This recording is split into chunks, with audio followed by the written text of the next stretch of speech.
Assalamu alaikum. 1 p.m. This is Radio Pakistan. The news read by Ali Ahmed. First, the headlines.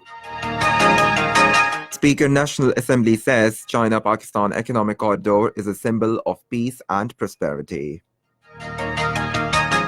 Pakistan's ambassador to the United Nations has called upon India to immediately halt its unilateral and illegal actions in occupied Kashmir. Pakistan's minority Hindu community has rejected Indian offer to grant them citizenship under the new law. Malaysia is hosting a 4-day Kuala Lumpur summit from today to discuss issues being faced by Muslims across the world. And now the news in detail. Speaker National Assembly Asad Kaisar has said that China-Pakistan Economic Corridor is a symbol of peace and prosperity. He was speaking at the regional dialogue on the role of parliaments in cementing regional integration in Islamabad today. He said the corridor offers economic opportunities not only to Pakistan but the entire region. Asad Kaisar said the CPEC also offers an opportunity to change the economic landscape of the country and the region.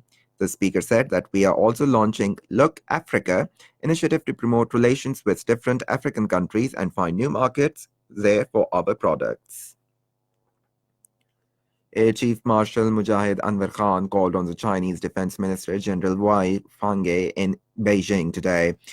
Talking on this occasion, the Chinese Defense Minister expressed the hope that the two sides will work together to further strengthen high-level exchanges and expand practical cooperation to deal with various security risks and challenges in the new era. Air Chief Marshal Mujahid Anwar said that Pakistan is willing to further deepen pragmatic exchanges and cooperation with China in the military field and work together to safeguard the common interests of the two countries. China has expressed serious concern about the deteriorating situation in Indian-occupied Jammu and Kashmir. According to Foreign Office spokesperson Dr. Mohammad Faisal, at a closed session of UN Security Council, China requested for a detailed briefing by the United Nations Military Observer Group in India and Pakistan on situation along LOC as soon as possible. China noted that in his letter to the Security Council, Foreign Minister Shah Mahmood Qureshi has called upon the Security Council to take cognizance of the recent disturbing developments across LOC, which constitute threat to peace and security.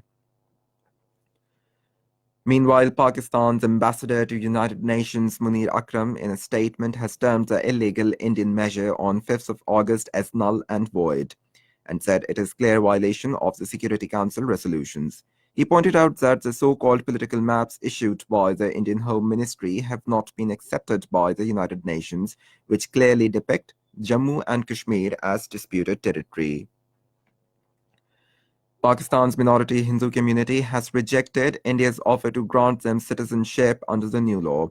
Patron of the Pakistan Hindu Council, Raja Asar Manglani, told Anadolu Agency that this is a unanimous message from the Pakistan's entire Hindu community to Indian Prime Minister Narendra Modi.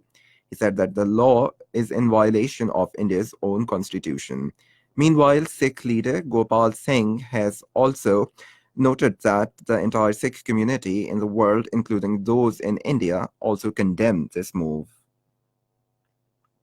Supreme Court of India has refused to stall the implementation of a new law that lays out a path for non-Muslim minorities from some neighboring countries for Indian citizenship, despite violent protests across the country. The Supreme Court said it would hear petitions challenging the law on 22nd of the next month. The petitioners argue that it violates India's secular constitution. World Minorities Day is being observed today with the aim to highlight their religious and socio-economic rights.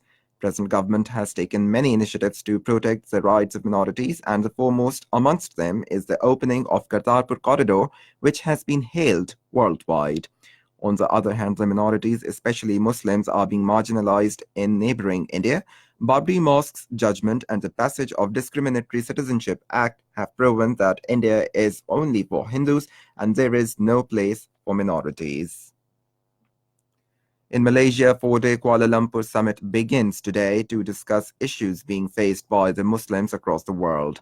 The leaders and delegates from Muslim countries, besides 450 Muslim intellectuals from around the world, are participating in the summit. And that is the end of the news. For more news and analysis, log on to our website radio.gov.pk.